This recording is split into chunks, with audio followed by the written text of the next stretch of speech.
You like how your desire evolves? You're doing a good job of keeping up with your desire? That's the rub, isn't it? Because sometimes you say, I want it, but. So you contradict your own desire with your belief of where you are. And that gets a little tricky, doesn't it? Because the vibration of your desire and the vibration of your belief must be a match, a vibrational match, before you can allow yourself to realize it. So if you've been practicing the idea of how something is slow to come, or how it hasn't come, or how it never comes, or how you hardly know anybody that ever has that experience, then you may be practicing a vibration that is preventing what you want from being realized by you. And that really is what creating your own reality is all about, isn't it? Life helps you to define what you desire. Do you believe? And this is not a test. We just want you to contemplate it for a little bit, and then we will evaluate you and judge you. Do you believe that you do create your own reality? And do you believe that you really can be or do or have anything that you desire, provided you find a way to vibrationally be in alignment with your desire? And isn't it interesting how what is, which is not as important as you want to make it out to be, isn't it interesting how what is gets so much of your attention? Let's talk about what is. Even more, let's talk about how what is came about. Let's talk about how what is has been what is. And now you're beginning to realize that the more you talk about what is, the more you practice the vibration of what is. A belief is only a thought you keep thinking. So if you are observing what is and talking about what is and explaining what is and justifying what is and rationalizing what is and defending what is and explaining what is and trying to get somebody else to understand your perspective of what is, there it is, isn't it? Then you're keeping an active vibration going that may not be serving you. Because in that belief that is contrary to what you want, you are introducing resistance into your vibrational output. You like knowing about your vibrational output? Do you get it? That you are outputting in every waking moment, that you are emanating a vibration, and that law of attraction is matching that vibration with other things like it. That's why it's easy to get on a roll with something, wanted or unwanted. We like to use the word momentum in conjunction with the words law of attraction, because law of attraction is the maker of momentum, and momentum is the result of law of attraction and your focus. So whatever you're giving your attention to, because of law of attraction's response to your vibrational output, it's gaining momentum. So a really good thing to ask yourself is, what's gaining the most momentum in my experience? The new idea of what I want, or the now awareness of what already is? Am I keeping myself from moving forward because of my attention to what is? Yes. Am I keeping myself from moving forward because of my attention to what is? Yes. Well, Abraham, am I keeping myself from moving forward because of my attention to what is? Can't you hear us? Yes, yes, yes, yes, yes. What is often is a wonderful thing to focus upon, because sometimes you want a continuation of some of what is. But sometimes you don't want a continuation of some of what is. So you want to be a selective sifter. And so then you say, yes, I'll do that. Soon. I'll do that soon. And we want to help you to give yourself the benefit of the doubt here. Give yourself a break, because you can't all of a sudden begin believing or thinking so differently than what you have been because of momentum. Esther has a love-hate relationship with the San Francisco Hills. She couldn't believe that people actually lived there and drove there. Imagine being at the top of one of those hills. You take your car out of gear, take the parking brake off, and just to see what might happen, you push your car from behind just a little bit. And then you realize that you're pretty sure you know what's going to happen. So before the momentum gets too strong, you step out in front of it and you let the car bump up against you, and all is well, because you stopped the momentum in the early stages. But you wouldn't want to be at the bottom of the hill stopping that car. That momentum's going to mow you down. And so sometimes you have a momentum of beliefs. The beliefs that you hold aren't serving you. They're sort of, sometimes you say, it's like my thoughts are thinking me rather than I am thinking my thoughts. And we say, well, you're always doing the thinking, but law of attraction plays a big factor in the thoughts that you're currently thinking. So today, I want to talk with you about anything that matters to you, but we want to help you to get a handle on what your point of attraction is, and we want to show you some easier ways to adjust the vibrational output that you've got going on. Meld your beliefs more in harmony with your desires. Begin to let some of those beliefs that aren't serving you go dormant by your lack of attention to them.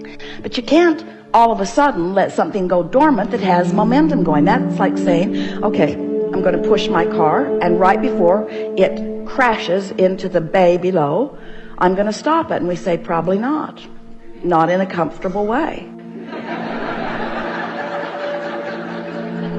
And we want you to know that you can change your beliefs in comfortable ways. It doesn't have to be a hard thing. Someone said to us the other day, and this is going to annoy you as much as it annoyed this person, our response. This person said, how do you get rid of doubt? And we said, before you get it. Well, how annoying is that? If I've already got it, then it's too late for me. What we wanted to make this person understand is that what you've got going on right now will peter out if you do not continue to give more attention to it. Really, it will. This universe is based upon attraction, and when you are thinking about something, law of attraction is responding to the active vibration here and now. So if the active vibration here and now is different than it was before, then your point of attraction is shifted and you're going to receive different things. So today, we want to talk about anything that matters to you, but we want to weave it into the framework of the laws of the universe as we know them to be. We want you to begin to utilize law of attraction and its momentum, its literal physics of motion, in the same way that you have learned to use gravity to your advantage. None of you say, I'm going to be the exception to gravity. I can fly for a minute. We want you to understand that this law of attraction is your best friend.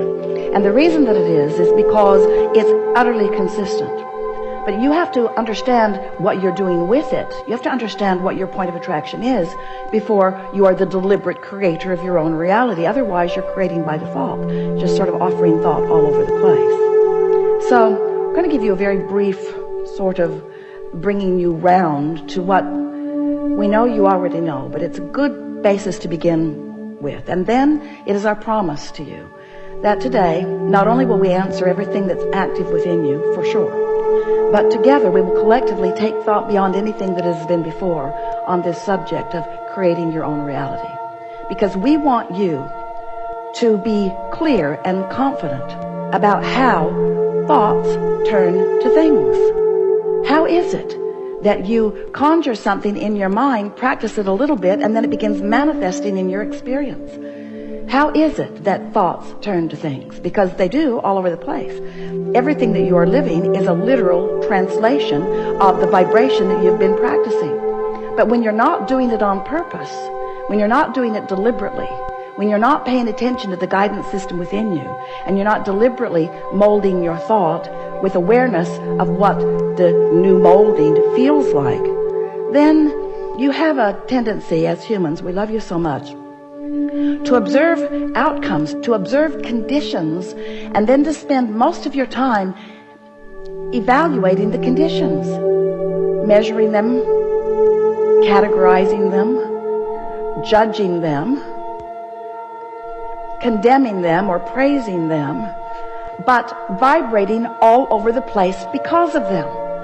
So you have very little control of your own output because you're so, we love you so much, nosy. You have so much attention about so many things that you then activate in your vibration that doesn't serve you. And the primary reason that you are willing to do that, we love you very much. You know what's coming next whenever we say that. We do. We love you so much. But the primary reason that you do so much of that is because, did we tell you we love you? You're willing to put up with not feeling good. You're willing to endure negative emotion. You're willing to say, guidance system, I know you're trying to help me do what's better for me, but I'm strong and brave. And I can endure the discord that I'm feeling as I focus in opposition to what I want, to all that I've become, and to who I really am. That was dramatic, wasn't it? But you do it because you are willing to put up with it to a certain extent. And this is what we meant as we were talking to our friend about getting rid of doubt before it starts. In the early stages of practicing that vibration, it's not all that painful. It feels sometimes like a little bit funny, and then a little bit interesting, and then slightly annoying, and then maybe even overwhelming and irritating. But you can live with all of that. That's just daily life on planet Earth, you say. And we say, but it doesn't have to be. And if you let the momentum of it move from those slight irritations and you don't do something about changing the focus of your thoughts, it's going to get bigger. And before you know it, you've got some full-blown car barreling down the hill, and you're at the bottom of the hill trying to stop the momentum, and you're saying, this is hard. This is too hard. Life is hard. And it's not my fault.